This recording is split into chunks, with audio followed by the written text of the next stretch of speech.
Hello everyone, welcome to our session on TOEFL Listening announcements. We'll be breaking down a classroom talk to help you master main idea and detail questions with ease. If you're finding these tips helpful, make sure to subscribe to myTOEFL for more expert strategies. Let's keep working toward your target score together. You're ready to listen to an academic talk about the environment. Focus on the definition of the main topic and the specific logistical details for the upcoming student activity. Listen to a lecture in an environmental science class. Today we're shifting our focus to microplastics, which are tiny plastic fragments measuring less than 5 millimeters in length. These pollutants originate from the breakdown of larger plastic waste and the shedding of synthetic fibers from clothing. Because of their size, they are easily ingested by marine organisms, allowing toxins to enter the food chain. This Saturday, November 18th, we will conduct a sand sieving exercise at Crystal Beach. We will meet at the north parking lot at 8 am. Each group must bring a stainless steel sieve set and a handheld GPS device to record sample locations. Please wear waterproof boots for the wet sand conditions. Listen to a lecture in an environmental science class. The setting is an environmental science class, which signals that we should expect technical terms related to ecology and pollution. Professor. The speaker is a professor, so expect a structured talk that combines academic theory with practical instructions. Today we're shifting our focus to microplastics, which are tiny plastic fragments measuring less than 5 millimeters in length. The professor begins by shifting our focus to a new topic, clearly defining microplastics as the central theme of today's lecture. These pollutants originate from the breakdown of larger plastic waste and the shedding of synthetic fibers from clothing. This sentence explains the origins of the problem, mentioning the breakdown of larger plastic and synthetic fibers as the primary sources. Because of their size, they are easily ingested by marine organisms, allowing toxins to enter the food chain. The speaker highlights a biological consequence, explaining how these particles are easily ingested and allow toxins to enter the food chain. This Saturday, November 18th, we will conduct a sand sieving exercise at Crystal Beach. Now the talk moves to a practical application, announcing a sand sieving exercise taking place this Saturday, November 18th. We will meet at the north parking lot at 8 am. Logistics are crucial in announcements. Here, the professor specifies the meeting point at the north parking lot at 8 am.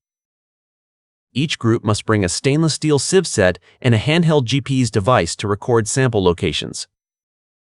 The professor lists specific requirements, specifically a stainless steel sieve set and a handheld GPS device for data collection. Please wear waterproof boots for the wet sand conditions. Finally, a safety and comfort instruction is given, advising students to wear waterproof boots due to the wet sand conditions. What is the main subject of the professor's talk? This is a main idea question asking for the main subject of the talk. We need to find the option that covers both the lecture topic and the field activity. Let's listen to what option it says. Strategies for recycling synthetic fibers in the clothing industry. While the professor mentions synthetic fibers, this option is too narrow because the talk isn't about recycling them in the industry. We can eliminate this. Now, let's check option B. The environmental impact and measurement of microplastics. This is a strong match because it encompasses the environmental impact discussed earlier and the measurement involved in the beach exercise. This looks like our winner. Here is option C. Let's break it down. The migration patterns of marine organisms in Crystal Beach. The talk mentions marine organisms, but it never discusses their migration patterns at the beach. This is a distractor. Let's evaluate option D. The history of plastic manufacturing in coastal cities. The professor mentions plastic waste, but there is no mention of the history of plastic manufacturing. This is outside the scope of the talk. The most accurate answer is option B, since it correctly summarizes both the scientific explanation and the fieldwork described by the professor.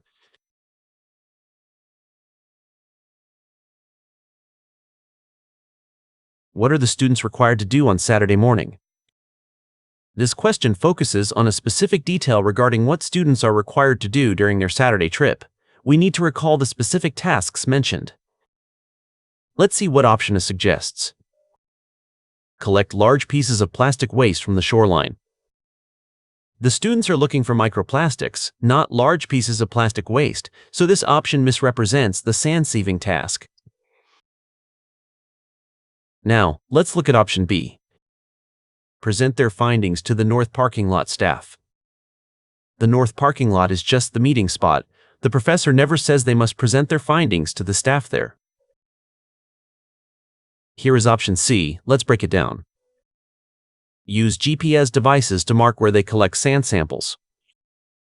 This is correct because the professor explicitly told students to bring a handheld GPS device to record sample locations during the exercise. Finally, let's evaluate option D. Watch a documentary about synthetic fiber degradation. Although synthetic fiber was mentioned in the lecture, there is no mention of students having to watch a documentary on Saturday. Therefore, the correct choice is option C because it directly reflects the professor's instruction about using specialized equipment for data recording. B and D are also, as exceed in TOEFL Listening, always distinguish between the general academic concept and the specific instructions provided. Pay close attention to lists of requirements and logistical details like dates and equipment. Keep practicing your note taking to capture these key points effectively.